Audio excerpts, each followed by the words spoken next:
Bismillahirrahmanirrahim. Assalamualaikum warahmatullahi wabarakatuh.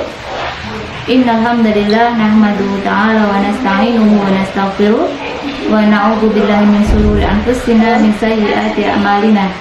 May yahdihillahu fala mudilla lahu wa may yudlil fala hadiyalah. Asyhadu an la ilaha illallah wahdahu la syarika lah wa asyhadu anna Muhammadan abduhu wa rasuluh. Allahumma shalli wa sallim ala nabiyyina Muhammadin wa ala alihi wa ashabihi wa man tabi'ahum bi ihsanin ila yaumiddin. Alhamdulillah teman-teman semua ya, kita berkumpul walaupun secara online hari ini. Mudah-mudahan ya kajiannya Allah berkahi. Dan terima kasih banyak untuk UII, untuk seluruh panitia Masjid Nuril Albab dan DP dulu LPPAI ya, sekarang DPPAI kalau tidak salah UII ya. Semoga Allah meridai UII. Hari ini sepertinya yang hadir dari banyak tempat ya, terkhusus UII saya sangat bahagia sekali karena memang ada kenangan yang indah ya dengan UII. Baik, kita akan membahas kali ini sesuai permintaan. Temanya apa? Temanya tentang skincare ya, dan makeup itu penting gak sih? Begitu. Baik, kita akan bahas ya.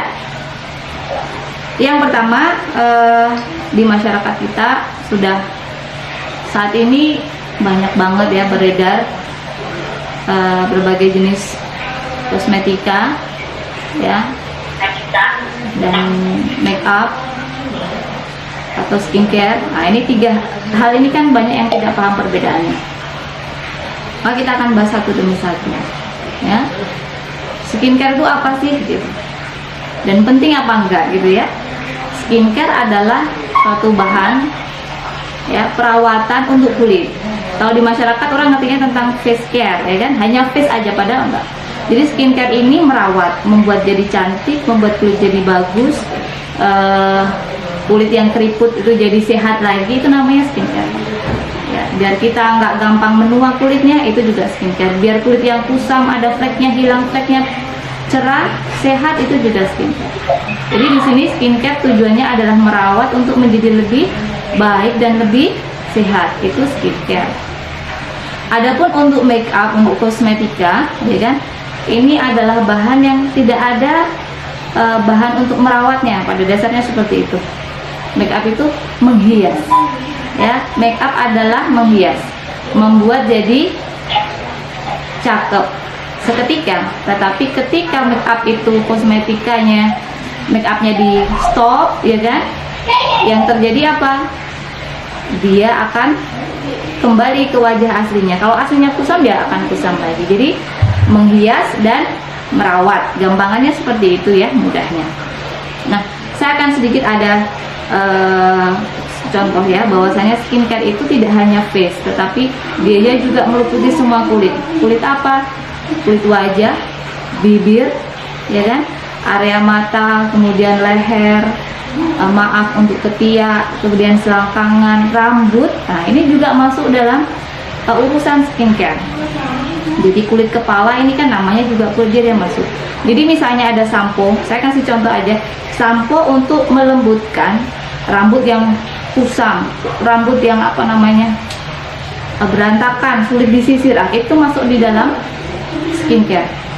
Atau kita juga akan sedikit perbedaan. Saya mempunyai sedikit ada ini lip balm, kalau ini lip color. Kalau lip balm ini fungsinya untuk membuat bibir lembab. Lip color, lipstick ya, lip matte dan segala macam tujuannya untuk membuat bibir kita merah, kuning ya, mau jadi biru juga bisa. Perbedaannya ini, yang sebelah kanan skincare, yang sebelah kiri adalah make upnya, makeup decorator. Foundation, BB cream ya kan, BB cream itu termasuk di dalam kosmetik, di dalam di dalam makeup. Adapun untuk serum, dia masuk di dalam skincare ya, paham ya di situ. Kalau misalnya untuk jerawat gimana? Nah, untuk produk jerawat, menghilangkan jerawat itu masuk di dalam skincare. Bedak masuk di dalam make up. Nah, Kedua hal ini yang sini merawat, memperbaiki, yang di sini kadang-kala punya resiko merusak. Make up punya resiko merusak. Nah, salah kaprah di masyarakat kita itu kadang-kala orang ngejual make up tapi dia ngakunya skincare herbal lagi. Nah, ini yang banyak ya, banyak terjadi. Kalau skincare mestinya dia lebih mahal karena apa? Kandungannya memperbaiki. Kalau make up harga murah pun biasanya banyak. Karena apa? Make up rata-rata orang lebih senang ke bentuk packagingnya bagus, dijual mahal, lah itu dah make up biasanya seperti itu. Tapi seringkali ya, dan secara umum ada efek untuk merusak ke depannya. Tiap hari pakai foundation, ya kan? Ketutup nggak wajahnya, pori-porinya? Iya pastinya. Timbulnya apa? Jerawat. Tiap hari pakai lip matte, terjadi apa? Bibirnya pasti kering. Kadang-kadang lipstick yang lama dipakai justru bibir menghitam. Nah, ini perbedaannya antara lip matte, antara skincare sama makeup. Kebetulan saya pribadi adalah formulator, jadi saya belajar.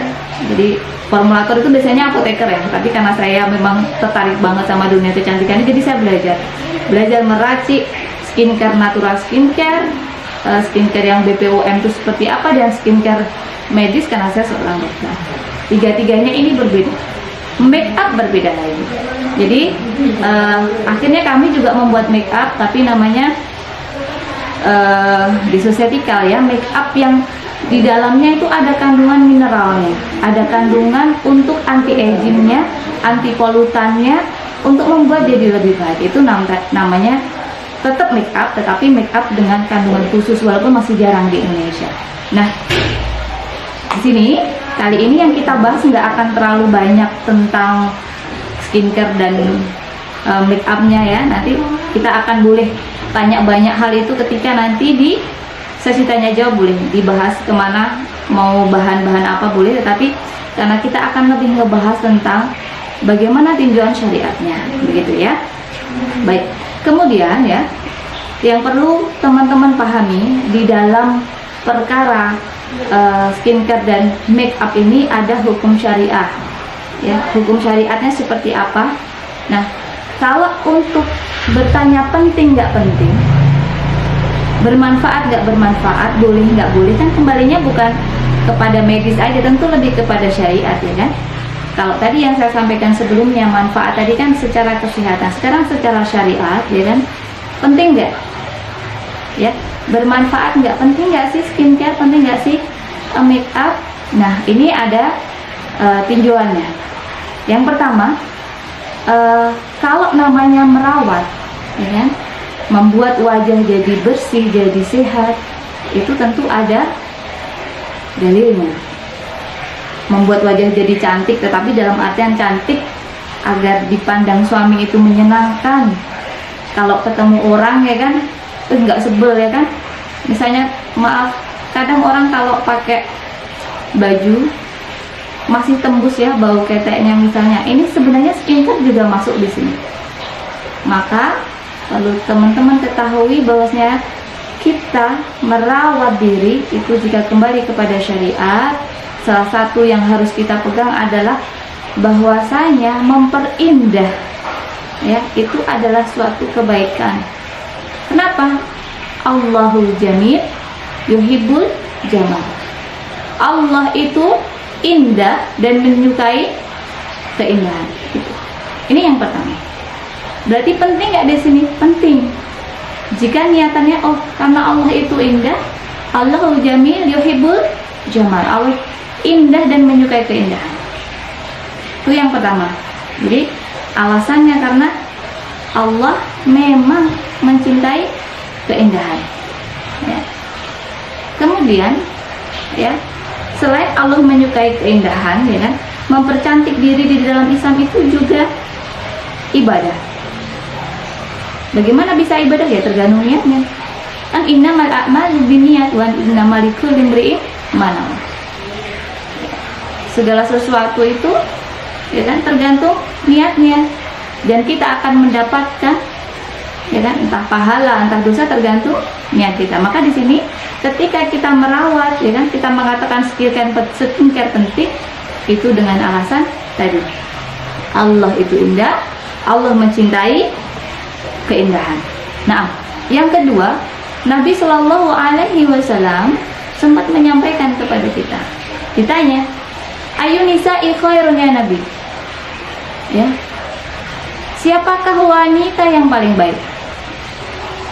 Apa jawaban Nabi yang pertama? Tasurruhu idzan nadhar, yang menyenangkan apabila dipandang oleh suaminya. Nah, ini tujuannya skincare. Tujuannya untuk merawat wajah itu seperti ini, agar salah satunya menyenangkan jika dipandang suami. Walaupun menyenangkan dipandang suami ini termasuk dari wajah yang tidak boleh masam, ya, di depan suami nggak boleh masam, nggak boleh merengut. Tetapi di sini juga dijelaskan bahwasanya yang disebut menyenangkan jika dipandang salah satunya gimana?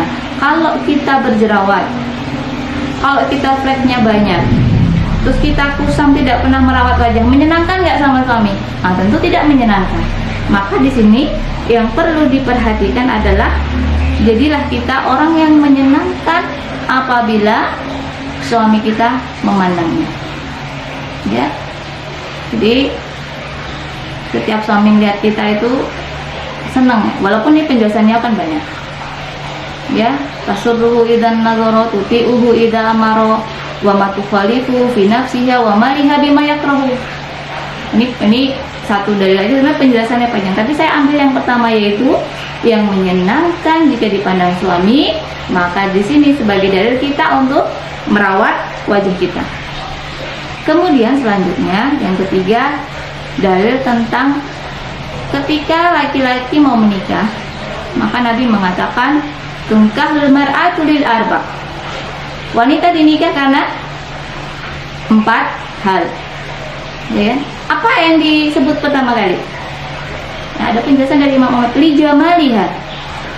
Pilihlah yang apa? Wanita dipilih salah satunya karena kecantikannya. Ya, ini berarti menjadi pilihan kan dalam syariat, bahwasanya kalau mau nikah boleh kita milih cantiknya, tuh boleh. Li jamaliha, li dini, li jamaliha, li maliha, li hasabiha, li diniha. Ya, cantiknya, hartanya, nasabnya, agamanya. Tapi ada penjelasan dari Nabi, fatfar bitatitin taribat yadak. Cantik tapi harus yang beriman, yang memiliki agama. Maka dalam surah Al-Baqarah dikatakan oleh Allah Subhanahu wa taala, wala tunkihul musrihati hatta yu'min. Jangan kalian menikahi perempuan musyrik sampai mereka beriman. Ya, wala amatu mu'minatun khairum min musyrikati walau a'jabatkum. Jadi wanita mukminah itu lebih baik daripada seorang musyrikah walaupun dia itu cakep banget. Maka di sini apa kesimpulannya? Cantik di sini harus sesuai dengan syariat. Cantik di sini adalah cantik yang memiliki iman. Begitu, ya. Makanya kalau kita merawat harus dengan tadi. Dalilnya tadi. Karena Allah menyukai kecantikan, menyukai keindahan, memerintahkan kebersihan, ya. Kemudian laki-laki juga memang boleh memilih yang cantik untuk dinikah. Dan juga ketika kita merawat ini karena apa tadi? Karena agar suami kita ya senang apabila memandang diri kita. Wah, ini yang belum nikah pasti masih ada ya. Yang kalau belum nikah karena Allah tadi. Merawatnya karena Allah Subhanahu wa taala. Nah, kemudian dalam perkara perawatan ini ada batasan-batasan. Tadi yang saya sampaikan tadi itu merawat yang halal. Ya. Skincare, merawat wajah itu yang halal itu seperti itu. Tetapi ada merawat itu yang justru menjadi makruh, menjadi haram. Nah, ini yang teman-teman harus dicatat betul-betul ya. Nanti apa saja yang boleh dan tidak boleh di dalam dunia skincare ini. Nah, ya, yang halal sudah saya sampaikan. Tadi dalilnya seperti itu, alasannya demikian. Tetapi juga ada yang kita ini kalau merawat itu bisa terjun kepada makruh, bahkan sampai ke yang haram. Ya, tadi halal, bisa jadi mustahab, dicintai Allah Subhanahu wa taala karena niat yang baik tadi, niat beribadah kepada Allah. Ya, menyenangkan hati suaminya, menyenangkan saudara kita kalau memandang kita. Saudara sama wanita ya, kalau mandang cakep seneng nggak kita? Seneng. Maka di sini ada yang makruh, ada yang haram ya. Kita akan bahas satu demi satu. Nah, kapankah sesuatu itu menjadi makruh, menjadi haram? Yang pertama, teman-teman, Nabi SAW mengatakan nih, ini ada dua hal. Yang ini, innal halala bayyin wa innal harama bayyin wa bainahuma. Di sini nih, innal halal bayyin, innal harama bayyin wa bainahuma umurun mustabihatun. Yang halal udah jelas, yang haram udah jelas.